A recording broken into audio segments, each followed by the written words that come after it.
Hey everybody, welcome back to my channel. Well, guess what? I'm invisible. I developed this ability back in high school, although I couldn't quite get it to work properly in high school, and people still did notice me. But after high school and since then, I've had the ability to make myself invisible. Now you say, invisible? Seriously, you developed an invisibility cloak? No, that's old school. I'm able to make myself invisible without a cloak or without any device. I can just make myself invisible. So you're saying, why the heck are you even talking about being invisible on a photography channel? Well, many of the people that I see today seem to think that photographers are the center of attention. In fact, just to let you know how pathetic this has gotten, some of the forums that I'm on, one in particular, which I do not recommend some of these forums out there, but I love seeing some of the comments people put on there. One of the forums, one of the questions that people ask on a regular basis is, what clothes do you wear when you're taking pictures so that people notice you? Seriously? You want people to notice you? When I'm taking pictures, I don't want to be noticed. That's why I wear black all the time. It's where I wear a black shirt, black pants, black shoes, black t-shirt. I have a black camera bag. I carry black camera, maybe have a white lens on it. But generally it's black, black, black, black, black. I don't want to be noticed. And being invisible has a lot of advantages. Now, walking across the street when you're invisible, there's a problem there. People try running you down. Happens to me a lot. Riding my bicycle, must make the bicycle invisible too because people try to hit me on my bicycle. Standing in line for a restaurant, standing in line at the grocery store, people just ignore you and call other people even though you've been waiting for 20 minutes and they just showed up. That's all bad. But being invisible when you're a photographer has a lot of advantages. Now, I've shot hundreds, if not thousands of weddings. I've shot thousands of other assignments. I have to tell you, being invisible has so many advantages when you're a photographer. Now, you're probably thinking, well, if I was invisible when I was shooting nature and wildlife, that would be a good advantage. Well, you can actually be pretty invisible in those situations as well. It just takes a little bit more work, and you have to wear some clothes that blend in. But being invisible when you're taking pictures at a wedding is a good thing. A number of years ago, pulled up to a church for a 1 o'clock wedding. I got there at 11:45. Pulled up and the church was packed. The parking lot was packed. I went, uh-oh, this isn't good. There wasn't supposed to be a wedding before us. Okay. So I went up, tried to get in. The doors were locked. I was just getting sick to my stomach. Finally, the wedding planner for the church opened the door and came out to talk to me. She was not a happy person. Seems that there was a 9 a.m. wedding that day. The wedding was supposed to go from 9 a.m. until 11. 2 hours, they were going to be done.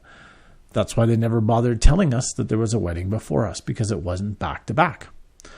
I showed up early like I usually do to scout out the location, and they were still in the wedding.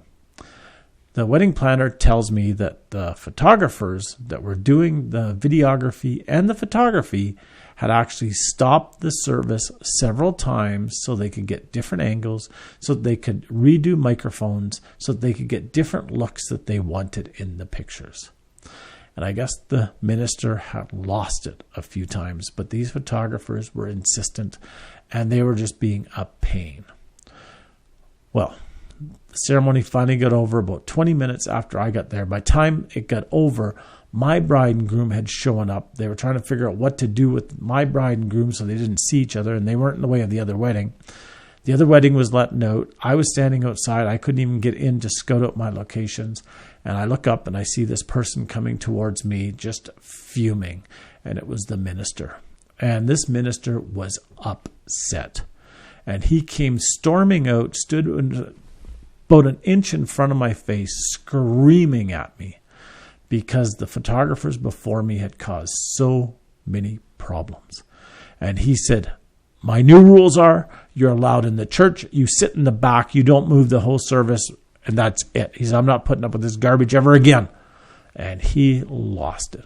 Well, I managed to calm him down, told him that I would work around him, I would not be noticed. He says, I was allowed to. He says, but if I notice you, you will be banned from this church forever. I says, perfect. I said, that's fine with me. We did the ceremony. after the ceremony, I walked up to the minister and I says, "Did you notice me?" And he says, "I didn't even see you." He says, "I didn't notice one thing. You didn't use a flash. You didn't get in my face. He says, "You were pretty much invisible." Likewise, I've covered off a lot of other things. I've gone to fires. I've gone to accidents, more than I could even count on both of those. Taking pictures for emergency services. I have gone to political events, whether it be a political rally for a party, for elections, whether it be an election night, whether it be for a giving of grants or announcements or whatever. And I've been able to walk in, do my job, and leave. And I've actually had people tell me they didn't even see me there. Being invisible has advantages. First of all, you're not annoying. Second of all, you actually get pictures where people look natural. Now, to be invisible means you don't stand a foot in front of the bride and groom. Use a longer lens.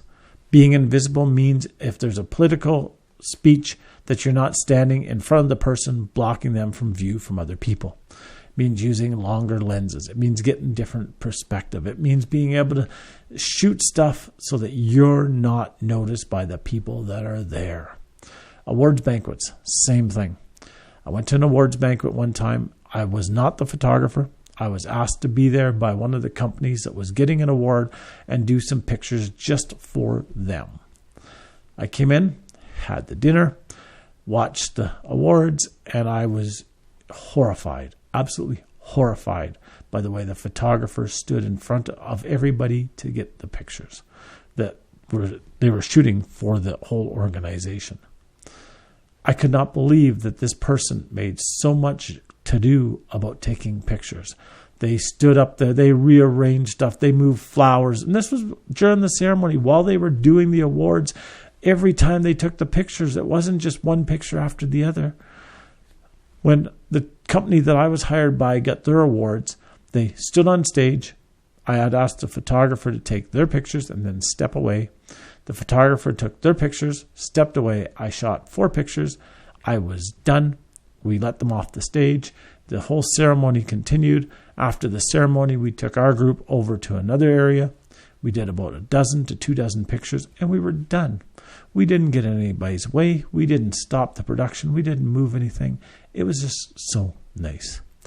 So if you want to get good pictures, if you want to be the photographer and not the center of attention, learn to be invisible. It's a great advantage of being a photographer. Now, I was talking about nature and wildlife. If you're big into nature and wildlife, go out and get yourself a full camouflage outfit. If you're into nature and wildlife, get yourself a full camouflage headgear so that it covers up most of your face. If you're into nature and wildlife, learn not to put on perfumes. Learn not to put on colognes. Learn not to put on antiperspirants that have smells to them. Learn to wash your clothes when you go outside without smelly detergents. You'll get much better pictures. You won't be noticed, and you will actually blend into the scene that you're shooting. So until next time, get out there, get some amazing pictures, and become invisible. We'll talk to you soon. Bye-bye now.